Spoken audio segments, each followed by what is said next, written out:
Capitola, come to the coast with me. The sun and the sky are free. We'll play in the sand and sea. Capitola, paradise you'll adore. I'll take your hand there on the sand along the shore.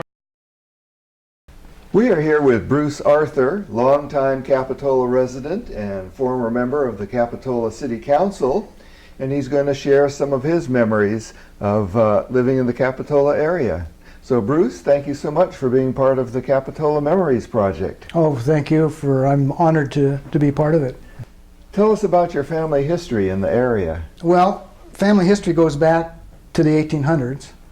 My great-grandfather used to come over and camp during the summers, and then of course one summer, I think this is in the interview you had with my father, was they had a cherry orchard, and they had shipped the cherries back east. They got more money from them back there, and at the time they didn't have refrigerated cars, so they made it to Chicago, and there was a railroad strike, and they weren't allowed to put more ice in the cooled boxcars, so all the cherries spoiled, and that was their income for the year.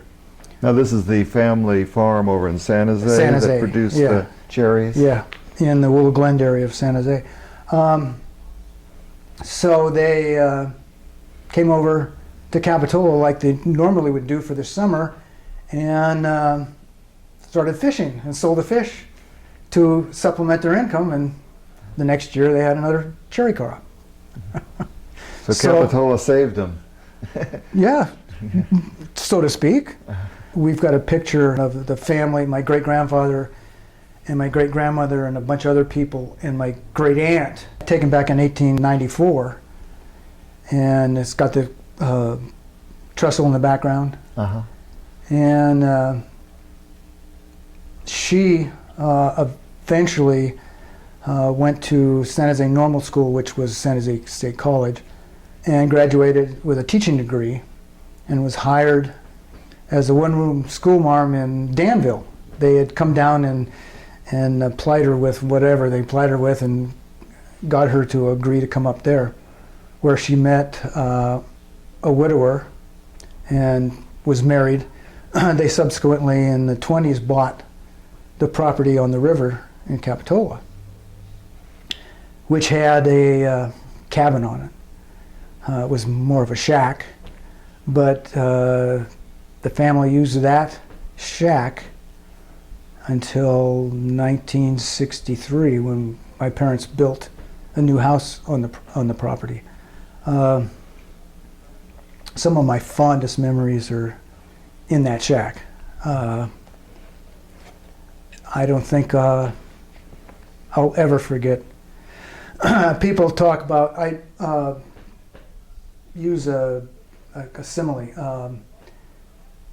It used to be after the Super Bowl was over, they'd ask the winning quarterback, "So you won the Super Bowl, what are you going to do?" "I'm going to Disneyland." My thought all my life is, so what are you going to do now? "I'm going to Capitola." That was basically my Disneyland. Coming over here on weekends and vacations and summers was just the pinnacle of my life. It still is. It's something that's ingrained in you, and it'll never go away. Capitola's changed a lot over the years, but not my feeling for it. What is your earliest memory of Capitola? Probably, and it may be predated 1955 when I was 8, because when I was 8 years old in 55, we were over here Easter vacation, and that's when the flood went. I think we left to go to Santa Cruz with my mom for some reason. I remember going to Santa Cruz, River Street, and we got to the bridge at River Street, and the San Lorenzo was starting to rise. And she says, "Well, I got to do whatever she was going to do." Got back in the car and came back to Capitola. When we had left, it was raining pretty hard, and the river, which we could see from the cabin, which is right on the river, was just a trickle. When we got back, it was cresting we were gone, what, 3 hours? It was almost cresting the banks. And it kept raining, kept raining, kept raining. It over flooded the banks. I think the only thing that saved our property was the cabin was further back, and it's built right on top of Noble Gulch flume, and the flume was like a fire hydrant going off and kept a lot of the water moving out. But prior to that, we would come over to Capitola, and I remember we had an ice box, and not a refrigerator, an ice box actually. And there were more than enough refrigerators around in that time, and there was electricity in the cabin, but we had an ice box. And so we would go down to the bowling alley, between the bowling alley and the Black and White Market, which is Was the Village Mouse. There was a Village Mouse. Now it's empty. Now it's empty, yeah. There was an ice machine. So we take our little red wagon, we go down and we put a quarter in there, and we get, what was it, 10-pound thing of a block of ice. It was held together with, you could lift it with, it had a cord around it. We'd put it take it back up and put it in the ice box. Uh-huh. And it'd last maybe a week. Wow. But we'd go out in the mornings and fish in the creek and catch the trout, because every year they stock the river with rainbow trout, which when they go out to the ocean are called steelhead, same species. And we catch our limit, and they were 6-8 inches was a big one. Cut the heads off, gut them, throw them on the ice, and cook them for dinner, or cook them for breakfast, depending on what we were doing. How much fishing did you do over the years in Soquel Creek? Quite a bit. And whenever we were over here, particularly during the summer, we'd go out every morning, catch our limit, and then eat it, and then go out at night and catch our limit and eat it. And I think the limit at the time was 10. And we'd use white bread, roll up little dough balls. And the schools were probably 4 feet in diameter and 3 feet deep, just hundreds and thousands of fish. And we got to the point where we realized that it wouldn't sink fast enough, and the big fish were at the bottom of the school, and so we were putting weights on it so it'd sink down through the smaller ones faster. And then during the winter, during the steelhead runs, occasionally some steelhead would go up, and if in front of the property it was pretty shallow and channelized. And one fall we actually were out in our bathing suits trying to catch steelhead with our hands. We actually were able to flip one up on a sandbar and got it. And a week or so later, my brother was out there with a pitchfork and got one. Totally illegal because we aren't Native Americans, but those were the days. We weren't caught. It's not a crime if you're not caught. What do you remember about some of the other businesses? You mentioned the Red and White store. Did you know who the owner was? No, I was too young to pay attention to the owners at the time, although Nussbaum's had a market right next to Lino's Cafe, which is now the corner of Stockton and the Esplanade. Was Polar Bear Yes, for a Polar Bear. while. Okay, so that was Lino's Cafe. Great place to eat. And then right next was Nussbaum's Market. And it was also a butcher shop. Mr. Nussbaum was a butcher, and his wife ran the counter, and you'd go down and get all kinds of sorts of little things. I remember they had a freezer right in front of with one of those sliding doors, and they had frozen candy bars. And that was a big deal, frozen candy bar. Wow, that's really cool. There was a 5 and Dime next to them. There was a hardware store where Yvonne's. Post office was where the Craft Barrel used to be. Mm-hmm. There was a garage where the Quality Market is, where you could drive your car in and get it fixed. Bob's Body Shop was up above the pier on Wharf Road.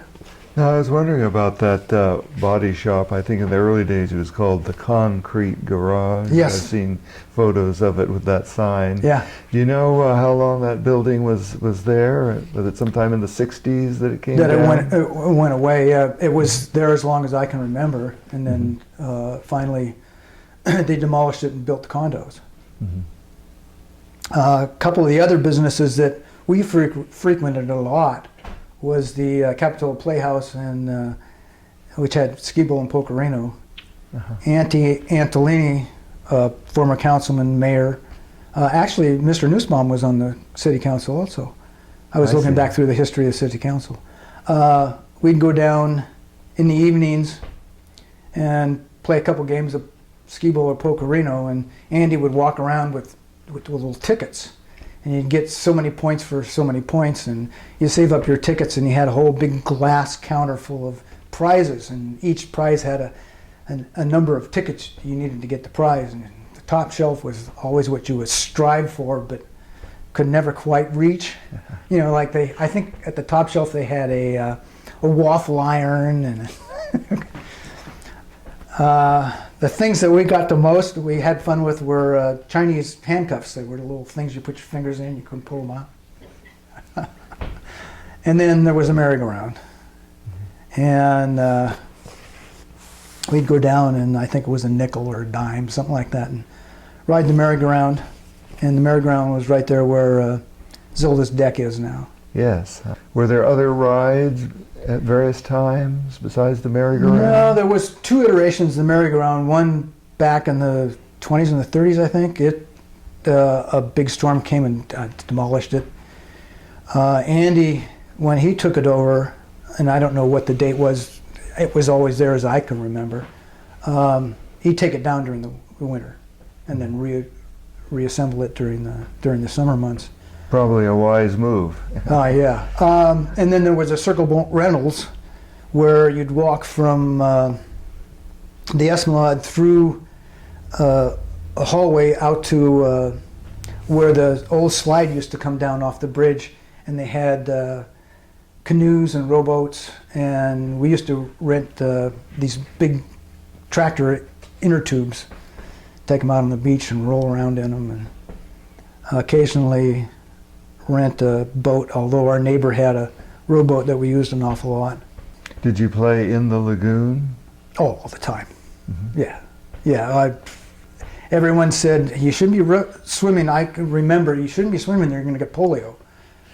I never, all my life, ever got any more than, never even got an ear infection out of that water. So, matter of fact, when we really started surfing,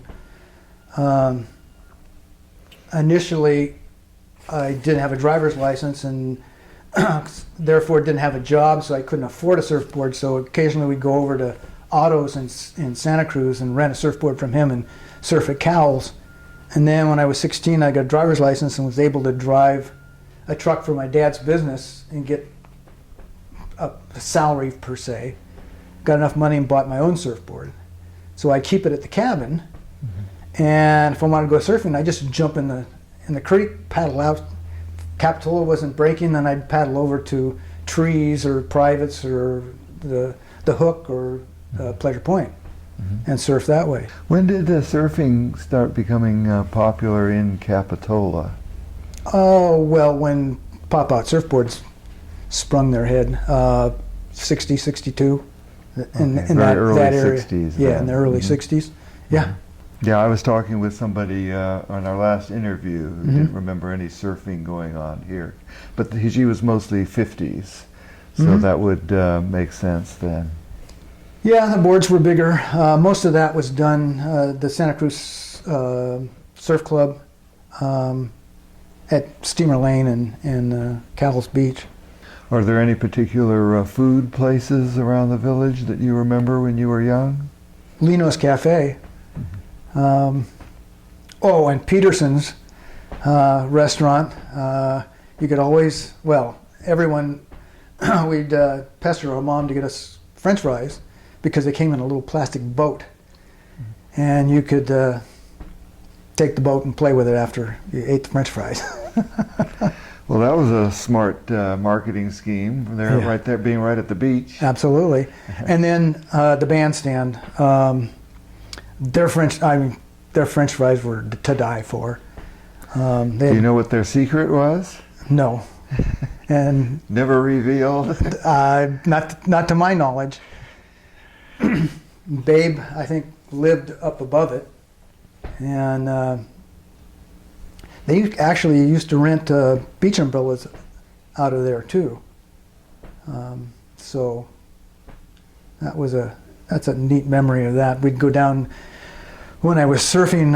If it was real cold, we'd come in out of the water and go in there and get a cup of hot chocolate and a glazed Danish to warm up. So do you remember the Edgewater? Oh yeah. Yep. Well, I've heard interesting after things I was 21, about, I remember the Edgewater. I've heard interesting things about the Edgewater. I don't have any anecdotal stories about it, other than I think the first drink I ever had with my wife was in the Edgewater. Mm-hmm. I played golf with Mickey Alufi, whose dad owned it at one point. And I think we spent one New Year's Eve there. But other than that, there was the Edgewater. There was a small little cubbyhole bar next to Zelda's, and between that and the bandstand at one point, and then there was Mac's Patio. So is it my imagination, or back in the 50s and 60s, did they seem to have more problems with kind of a rowdy element down along the Esplanade when the bars closed? Well, see, I was not even a teenager in the 50s. Not old enough to remember that much. I guess I was living in a fantasy world. I was in Capitola, and nothing could be bad, right? So, and we lived up the river, so we weren't down there at night to witness any of that. Mm-hmm. I know in the 60s when we moved over here permanently, when we bought our house on Depot Hill, the Beach Flats, Cherry Avenue, were a bunch of crash houses. Most of the people that owned those were renting them out to 10 and 12 people. I guess you call them the hippies. Some of them were college students that were going to Cabrillo, and then I think the people realized that they really had some gems and started cleaning up. Did you ever go bowling at the bowling alley? Yep. The best game I ever rolled was at the bowling alley, and I couldn't keep score. A friend of mine and I were bowling, and so I threw a strike, and I threw another strike, and I threw another strike, and I don't know how to score this. And this lady goes, "Don't worry." She was in the other lane. She says, "Don't worry. You just keep rolling the ball. I'll keep your score." And I think I bowled a 238, something like that. I didn't know what the heck I was doing. You know, you rented the shoes, you found a ball that felt comfortable, and never ever bowled anything more than, say, 150. But yeah, that was a fun place. Uh-huh. Yeah. Now they had some other games there, right? Didn't they have billiards? They had a pool or something like that. And I think they had a couple of pinball machines in the pool billiard area. Now you mentioned fishing in the creek. Did you do much fishing for saltwater fish off the of pier? The wharf? Yep, we'd go out there periodically, catch pile perch, which were really good eating. We'd take our crab net with us and buy some noose bombs. We'd go down and see if he had any old fish heads, tie them to the crab net, and catch the red rock crabs out there. And we'd break off, we were being politically correct, we'd break off one pincher and throw them back so they could still defend themselves and grow another pincher back. And if we got enough, we'd take it home and then boil them, and we'd have, my mom would fix us crab salad for dinner. So, And then one year in particular, it was during the winter, we were out, we had heard from JoJo. He said, "Hey, you gotta come out to the pier, there's the bonita are running." And they were in close enough that you could catch them off the pier. And we were using things like, he had fixed us up with can openers, the old church key type. And you'd throw them out there and they'd flash and the bonita would bite at it. So we caught a couple of those, which was kind of fun. And then one year we were out there fishing and gray whale came into Hooper's Cove there. And Tom Shanahan at the time owned the pier or was leasing, I don't know how that arrangement was, but he was, as far as we were concerned, the owner of the pier. Had a .30 rifle and he brought it out and he was shooting at the whale. I'm going, what the heck's this? What's this up to? He was going to kill the whale with a .30 rifle. And he couldn't hit it, broadside of a barn. And it started swimming off, and it got about, 500 yards away. And we could see where a bullet actually hit the whale. It didn't hit the water, so we assumed that it hit the whale, but then it took off. Get in big trouble for that now. Yep. So you mentioned Hooper's Beach. Did you know any of the Hoopers, or do you remember Harry Hooper? I remember. My wife remembers Harry Hooper a lot more than I do because she bought a barber chair from him. He owned the barber shop. He seemed to own a lot of different businesses around. Yeah, barber shop. He was the postmaster. Actually, he lived next door.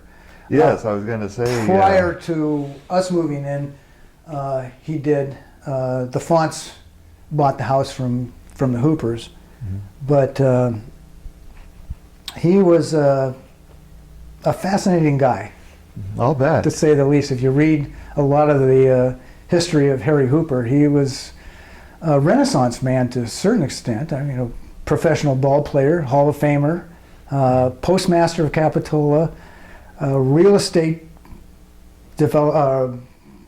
salesman in Capitola, owned a barbershop. You name it, he did it. And can you tell us a little bit more about Andy Antonetti? He seemed to be quite the man about town in the 50s and 60s. All I know about Andy is that he gave me tickets whenever I got and would let me ride his merry-go-round. Other than that, he was mayor for a while. I know. Yeah, he was on the city council in the 50s. But other than that, just no. I wasn't old enough to pay attention to older people. So in general, how was Capitola in the 50s and 60s different from today, in both good ways and bad ways?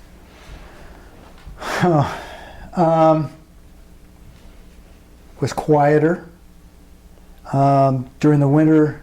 I mean, it's been the businesses wise during the winter. A lot of the businesses closed down. They just couldn't make it during the winter. Now, in the last, say, 20 years, a lot more businesses are able to succeed down there, by and large, mostly because of the increase in rentals. Rentals by the beach, I think is one of them. There are 2 or 3 rental agencies in town that rent out a whole bunch of properties. So we're getting a lot more people that are staying, which frequent the businesses. So in that regard, it's changed, so the businesses can thrive. There's change for the worse. To me personally, there's too many bars. I still would like to see skee ball and pokerino down there, but economics won't allow that. Well, I was just in the Capitola Mercantile, and they put in some arcade games in there now. Oh. And I think there's even a skee ball. Okay. So you'll have to go down and try your luck. When we're done here, I think I'll go down and take a look. Interesting. The other thing that's changed the most, as far as I'm concerned, is probably in the last 10, 15 years, has been the influx of second homes, people buying up, and the loss of neighborhoods, families in the neighborhoods, particularly here on Depot Hill. We're the only full-time resident on Depot Hill now. Our neighbors right next door are renting. The Red House, the Feaster House, the Lynn House, or however we want to call it. Were 3 families that owned it. Now there's 6 because the 3 primaries have passed away and their children haven't. And they rotated every 3 months. Each one of the families gets it, and that's been going on forever. So we get a change there. The Reddings have raised their kids and they moved out. The cottages that the Reddings owns have been sold. There's renters in there. Jenny Gregory had the house down in the corner. She passed away, and we have another family back in there with some small kids, so it's kind of nice to see that coming back. But a lot of the houses up here have been remodeled, and people come over on weekends. So I don't think that's a good thing. You'd rather see more permanent residences with families. Absolutely, yeah. Well, let's talk a little bit about one of Capitola's most famous events, the Begonia Festival. You were involved with that quite early on, right? Yeah, mostly with decorating floats. The Depot Hill Association, we had floats every year and we did a lot of work on that. One year, Ron Graves was the head of the parade and wanted me to be head of the Begonia organization and wanted me to take over the parade. And yeah, I was reading about that in the newspaper. That was 1970. It said you were coordinator of land activities. Yeah, okay, well, that sounds really important, but I went to work at 6 o'clock in the morning and I go home at between 6 and 6:30 at night, and to coordinate that with being that, I had an awful lot of help. I was probably the coordinator in name only.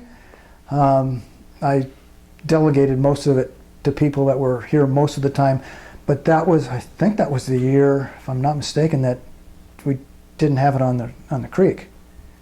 Oh, well, then you had a very important job that year. And we had it on land, and I can't remember for the life of me why we didn't have it on the creek, but it was maybe the water was too low, or I've drawn a complete blank. So. But my wife was in charge of the diaper derby for a few years, which was held in one of the Six Sisters on the lawn out there. Put a big tarp down, and the babies would crawl across that and the finish line. Yeah, I've seen pictures of that. Yeah, and then in 1968, the Craft Gallery, we had a float, and it was called Noah's Ark. And I was Noah, and I steered the thing, and we won Best in Show. And it was actually on my 22nd birthday. So when I came back up the hill, there was this big banner on my parents' porch saying "Happy Birthday," and that was kind of fun. You win the sweepstakes, and it's your birthday. Yes. Now, wasn't it also at the Begonia Festival where you met your wife? No, well, it was the first picture of me kissing her. Oh. At the Begonia Festival. I was up on the deck and someone yelled, "Hey, kiss your girlfriend." But I met her actually at Ben's Delicatessen, which was where Margaritaville is. It was either Ben's Delicatessen or Ben's Country Store. It was in the time when it was changing names, but Diane Graves and Ron Graves lived across the street from my parents, and I used to hang out with them on the weekends, and we'd go down and have a couple of beers and shoot. Ron and I would shoot pool with the co-eds from from Cabrillo College. And then we were back there, and Diane came out and says, "Hey, I want you to meet somebody." And my wife was sitting on a bar stool, and that was back when miniskirts were the rage, and she had long legs and a great tan. And the rest is history. Well, let's move on to politics a little bit. Quite not too long after you got married, I see, let's see, 1969, you were appointed to the Planning Commission, right? Yeah. The election for council was in November of '68, and we got married. We went down to the council meeting when Ron Gray, because I had worked on Ron's, I was in the printing industry, and so I printed up all his flyers for him and helped him with his campaign. And that was, politics, that's about all I knew of politics. You printed up a flyer and someone handed them out, and that was what was going on. So we're sitting prior to the meeting, and Ron comes up and he says, "Hey, I have an appointment I have to make to the Planning Commission. How would you like to be a planning commissioner?" I thought, what's a planning commissioner? And so, well, you have meetings and you think about what's going on in planning around the city. Okay. So that was my introduction to politics, which was kind of interesting because my first planning commission meeting, I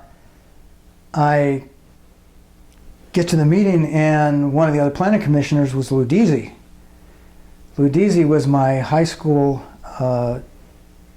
driver's ed teacher, drafting teacher, and history teacher. And he also knew my family.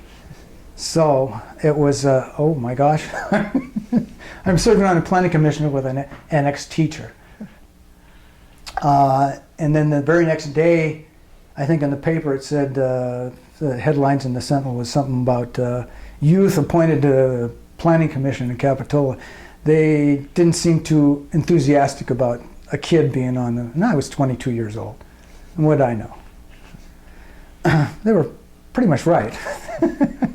But I learned a lot. Mm-hmm. Were there some fairly important decisions that you had to make while you were on the commission? Wasn't the mall, they started talking about the mall, or is that a little bit later? Actually, the mall had been, was it completed then? Don't remember the planning commission doing anything on the mall. McEwen had approached Capitola, and that was the first, that was that fourplexes that they put in. The first ones were up on Kennedy. I forget what they call it, Capitola Knolls now, I think.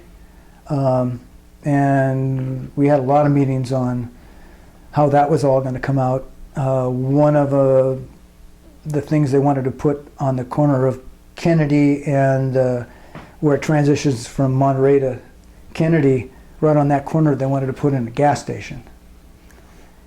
And initially, being fairly naive, I don't see a problem with that. Well, everybody in the world saw a problem with that. Yeah, that would not have fit in very well in an otherwise completely residential neighborhood. And then I think before I left the Planning Commission, Bernie Waymeyer had been appointed. And that was, John Battistini, Bert Houston, myself, Lou Deasy, and then Bernie Waymeyer. And John Battistini wanted to be chairman again, and I wanted Bernie to be chairman. I mean, she was a visionary of Capitola, and having her on the Planning Commission to me was, like I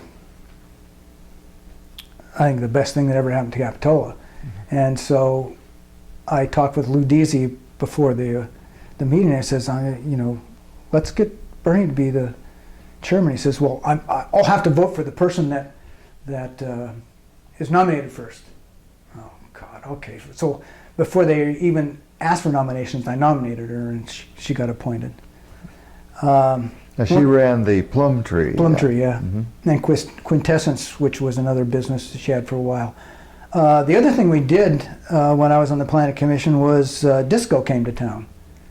Ah, yes. Which was the precursor for Costco and Walmart and all those big box stores. And there was quite a lot of discourse on whether we needed that. And at one of the meetings, most of the planning commissioners wanted it, thought that this is going to be the savior of Capitola. And there was some things going on with the parking that I wasn't particularly cared for, and I was talking with Ludisi about it. He says, well, don't cross Disco because they might leave. I said, well, gee, I don't really have a problem with that either. So, you know, politics started to rear its ugly head. And then you were appointed again in 1996, I think. Yeah, I asked, at the time, there was more rumblings about a hotel, and I wanted to have something to do with that. Well, come to find out that the hotel was going to be right here at the stairs, and I didn't realize that I lived too close to it and I couldn't have voted on it anyway. But I was able to have some input on it, and during that time, we were starting to lose some historical houses in Capitola to development. And so one day, I think it was in '98, Gail Ortiz came down to the Planning Commission meeting and says, I'd like to propose a subcommittee be formed called the Historical Resources Committee. And we want to study the historical resources of Capitola. Oh, wow, what a great idea. Went before the council and they agreed to the committee. It was a subcommittee. I wanted to be on it. So I was appointed to it. Sue Porter, who was on the Planning Commission with me at the time, was appointed to it. Mary Beth Vicardos, Catherine Gualtieri, and then Carolyn Swift was the staff person for it. And it's one of the things I treasure an awful lot about the politics of Capitola, being able to be in the right place at the right time. We started to do a lot of research on the backgrounds of a lot of the houses in Capitola. So one of the issues I know that you've been interested in for many years, including when you were on the council, was preserving the character of the Capitola Village area. In the 1960s, a lot of the older buildings started to come down, and then people got active and started saving them, like the Reddings and others. Yeah. So that's, do you feel that you helped play then some role in preserving the character of the village? Yes. Yeah.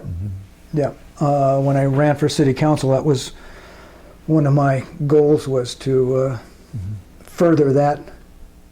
One of the statements on my flyer was, remember the past, you know, think about the future, but remember the past. And one of my thoughts whenever I was on the planning commission or on the city council was, if there was a development that came before either body and I was on it, I would think, I wonder what, if this was built and my great aunt came back, would she recognize Capitola? So that was one of the driving forces behind my thoughts on a lot of, I wanted her to be proud of what she had started 100 years ago. Well, after being on the Planning Commission twice, in 1998, you ran for city council. Why did you decide to run? Because I was crazy. I actually, there's a line in with a movie that, I forget who said it, but it was Groucho Marx, said that I would never want to be a member of an organization that would have me as a member of the organization, right?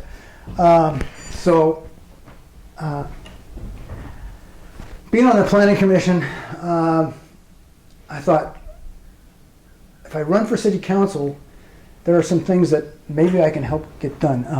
One of them was the historical preservation. At the time, I wasn't real enamored with the police force. They would drive by, particularly down in the village, and never look at anybody in the face, and never smile, never wave, never do anything. And I thought, that's not right. We're a small town. We ought to know their names and all that. And it wasn't happening. So I wanted to see whether or not we could fix that. The creek had been posted for years, and I thought maybe we can do something to help open that up to swimming again. And those were, three of the things that and then the Rispin Mansion, I really wanted to see something developed there. So, well, I'll throw my hat in the ring and see what happens. Having never done that before, it was interesting. My wife and I pretty much ran our own campaign. Figured out. Did you walk door to door? Well, that's interesting. I'm not a good salesman. So I started walking door to door, and it was really uncomfortable. I didn't want to bother people. I have a hard time selling myself, so we did a lot of flyers. The Reddings were on my committee. The Fonts were on my committee. The Beardsleys were on my committee. My parents were on my committee. They did a lot of walking for me, just handing out flyers and stuff. Did you print your own flyers? Yeah. Oh no! At the time, I was in the printing industry for the 6 years at the beginning of my career, and then I went to work with my dad in the family business. Okay. For 33 years. So at the time, no, I wasn't in the printing industry, but I knew the industry and knew how to lay out stuff. So we did it all, and there were at the time some computer programs that allowed me to do some stuff. Well, I noticed, I think it's in the, I don't know about the first time you ran, but in the second time, it was a really close race. I think there were, I think you were ahead of Dennis Norton by maybe 50 votes, and Dennis beat out the other candidate by 1 vote. That was an incredibly close race. That was scary. That was really scary, because at the time I was assured that I was reelected, but they went to a recount, and it was 1 vote. It was at the time, I think it was 1 vote, and Dennis's opponent, I had serious reservations for, and quite frankly, I couldn't see myself sitting on the dais with him. I might have resigned, but it didn't work out that way. And during my first term as mayor, we actually had a council person resign, which was weird, but. Now, what's the policy with that? Was somebody appointed as a replacement, or they held a special election? Or yeah, that was Margaret Fabrizio took exception to some of the things that we were doing in our first. Dennis and I were elected, and Tony Gualtieri, and the 3 of us pretty much were on the same page. We were fiscal conservatives. We were having a hard time with the budget. I had some T-shirts printed up, and we wore them to one budget session, and it said fiscal conservative on it, just for a statement. But the city manager at the time, we didn't see eye to eye with. At one point, he instructed that the finance director not answer questions that we asked him. They had to go through him. And so we changed his reporting, that he was hired by the city manager, but he could report to us. Margaret at the time thought that we were picking on the city manager, and there were some other things we were doing that she didn't agree with, and she had had it up to there, and so she, at the beginning of the meeting, I think it was the second meeting I was mayor, she says, I want to say something before we start the meeting, and went for about 5 minutes and said, I quit, and walked off the dais. And we kept on going. Finally, we changed city managers, which during my first term, like I said, I wanted to do some police work, and Rich Hill came on board and hired Rick Ely. And Rick Ely was, as far as I'm concerned, the savior of Capitola Police Force. Brought in community policing and just changed the whole dynamic of the police department. I see.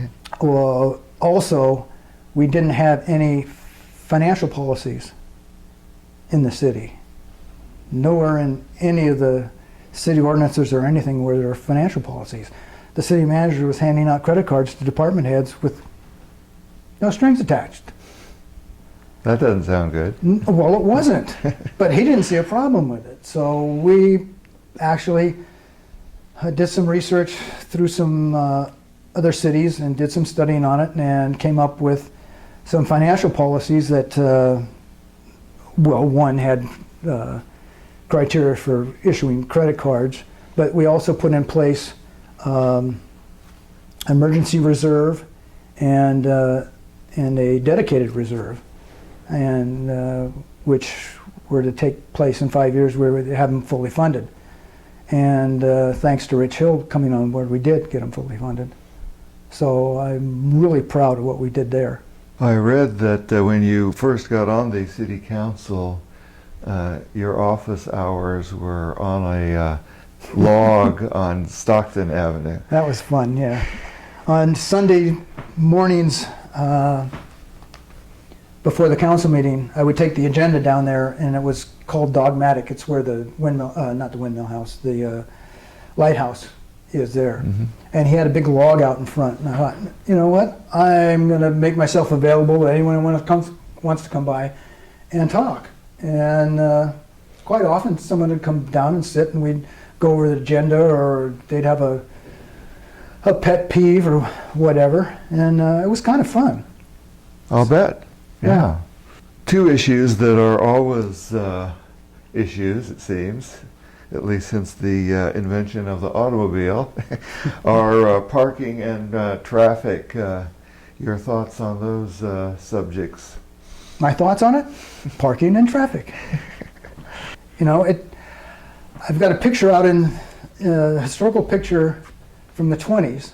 It's taken up of Wharf Road, looking down towards the lagoon, mm-hmm. and there are wall-to-wall Model Ts parked. There's absolutely no way around it. Mm-hmm. I mean, we've studied it until we're blue in the face, and yet they still want to put together another parking and traffic committee, and it's just about the only thing we can do is that they've ever come up with is change the direction of the Esplanade. Well, it doesn't make any sense. We on the council one year, I forget what year it was, we decided that we really needed a stop sign at the corner of Stockton and the Esplanade, right south of the bridge, and thought that would stop accidents and allow pedestrians to cross easier there, because traffic just wasn't stopping for people. So we put one in. Mick Ruth went ballistic. Got a petition going, and so the first day traffic was backed up Wharf Road and backed up Cliff Drive, and so it still is safer. I think the sign lasted 3 days. We decided, okay, that didn't work. Well, so, you tried. Yeah. Ron Gray's always said, we thought about traffic lights at Capitola Avenue and Stockton. And this was years when Ron Graves was first elected, and he says, the day that someone puts a stoplight in Capitola, I'm leaving town. You were for a while on something called the Transit Board. What was that? Oh, that was the Metro Transit Board. That was another thing, being elected to the city council that no one ever tells you about. The first night we get up there and we're sworn in, and then towards the end of the meeting it says, okay, now we have to go over the committees that you have to be on. Okay, what's this about? And there are county committees and in the county, the police committees just all over the place. And somebody's on LAFCO, right? well, yeah. So each one of us had to be like on at least 3 committees. Well, I got put on the transit board because no one else wanted it. Problem with a lot of these committees is they're either nonprofits or other businesses. Well, I'd leave at 6 in the morning and get home at 6 at night. And most of their meetings were either in the mornings or in the afternoons. And how do I make these meetings? Well, I had to leave work early or go in late. I made it work. The transit district was interesting because it was the county transit district. They ran the buses. It was right after the earthquake, and they had their main hub down in Watsonville, and it was destroyed and they couldn't use it anymore. So there was a lot of work on trying to get a new metro base. And then at the time, Paracruz was coming on board, and it was federally mandated that you had to make accessible to disabled people transit. And at one of our meetings, they rolled it out and said, in 2 years, if it keeps going the way it is, we'll be bankrupt because we have to accommodate this Paracruz. It's costing too much money. Eventually, I think I was on that board for like 4 years, and finally we reappointed somebody else. So, but it's something that every council in the county has a representative on, and the Board of Supervisors has a representative on. So, I understand you were also involved with the Parents Club for the Junior Guards. Tell us about the Junior Guards and that program. A lot of people might not know what that is. Okay. The Junior Guard program is a program that takes children and teaches them water safety in the ocean, but more importantly, it's teaching them something that kids nowadays don't get at all, at home or even in school, and it's respect for authority. If you talk back to somebody or did something, it was either 1 garbage can run or 2 garbage can runs, and you didn't want that to happen to you. Taught them teamwork, taught them how to respect the slowest person on your team, the smallest person on your team. It just, we were talking a few years ago about the kids that have gone through that program, and you see what they've done with their lives. I was saying, you know, in the whole time that program was in effect, and it still is, I have never seen the name of a junior guard in the paper for a crime or a misdemeanor or anything. It's probably one of the best programs there is in the community now. Steve Burrell, the city manager at the time, I think that was in the 70s. I don't know the exact date that they started the Junior Guard program. I think it was about 79 or 80, right around in there. Does that sound it might right? have been 78. I'm not exactly sure, but he had come up from Southern California. He was a city manager down there, and I think it was Huntington Beach. It may have been one of the other beach communities, but they had that program down there. And he said to the community, you know, well, I've got this situation, and why don't we try it up here? So Capitola rolled it out. Pat Gilbert was the first coordinator, he and Dory Stallings. And for a couple of years, they'd do the program, and then they'd have competitions. Well, Capitola drew from, this general vicinity. There was a program that rolled out in Santa Cruz also. Capitola was doing pretty good in competitions. And so they needed equipment that the program just didn't have the budget to do. And so we would have, parents would get together and help out with what we can. Well, there were 12 of us that got together one evening at Tim Childers' house and decided to start the Parents Club, Capitola Junior Lifeguards Parents Club. And the sole purpose was to raise money to help fund the program, and it would be to get them buses to go down to regional competition in Southern California, buy them paddle boards or things that it needed. So we started out having pancake breakfasts. The first one we had down in the old city hall, and then they built Jade Street Park, and we started having it up there. We raised considerable amount of money with that, and then to have the kids participate, we'd have candy bar sales, and they'd go out and hit the community with the chocolate candy bar sales, and we'd raise money that way. So about 1980, we thought, we're doing an awful lot, we better incorporate, so we actually incorporated it.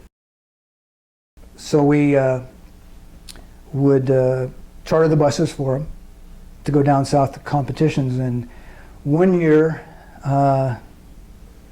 Capitola won the whole competition at regionals, and that was really a big deal because LA County drew from all of the beach, all of the communities in LA, so they had the cream of the crop as far as athletics, and Capitola went there and kicked their ass, which was nothing short of a miracle.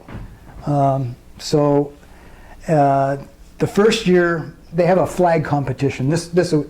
They actually made a rule down at the competitions after San Clemente one year, because the A's swept the flags competitions, the B's swept the flag competitions, and the C's, I think, took second and third in the flags.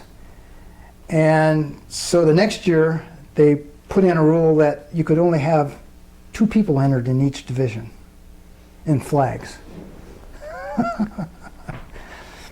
So, but Junior Lifeguard Parents Club to this day raises a lot of money and helps in that regard. So that was a lot of fun. I like to ask each person I talk with about the earthquakes and floods. You already mentioned the flood of '55. Mm-hmm. Do you remember the flood of '82? That was another serious one. Was there some damage in the village from that? Mm-hmm. Oh yeah, the village was, the '55 I think stands out in my mind more than anything. Well, not more than the earthquake, but the flood of '55, because we sat in the cabin that year, and there was a redwood stump that came down the creek, and it was moving about a foot every 10 minutes, slowly. And this was a torrent of water that was coming down. So this was probably 20 feet in diameter, this stump, maybe 6 feet tall. And when it hit the flume, it took off like a rocket. There was that much pressure coming out of the flume. And it stopped finally down under the trestle, as I remember. But the debris that was flushed out during that storm, some of it was clogged up in Soquel, and that's why Soquel flooded. But there was so much flooding, and I think that was on a Wednesday, if I'm not mistaken, and on Friday, we had a storm come in that had waves that were double overhead and a high tide, and it took all that debris and shoved it right into the Venetian courts.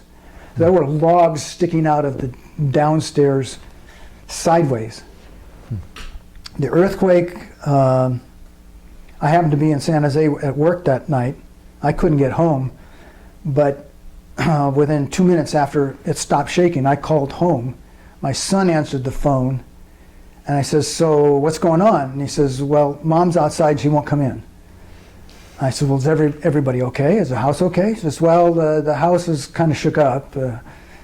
Structurally, it looks okay, but it's a mess. The chimneys were down and the stuff all over in the kitchen." And so that night, all the neighbors camped out at the Red House. They have a big lawn down there, and they all camped out and barbecued on outdoor barbecues. And I got home the next day and came into the house, and it was a mess.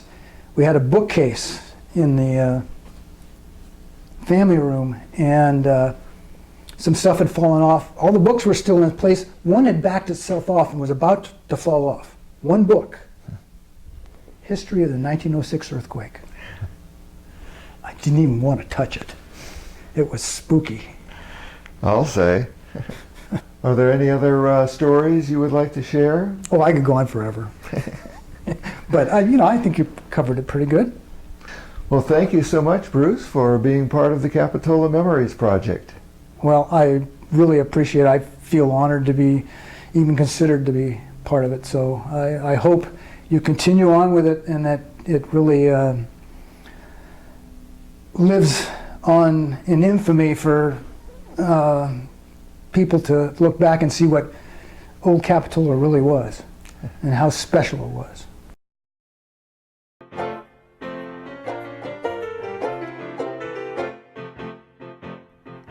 Capitola, come to the coast with me. The sun and the sky are free.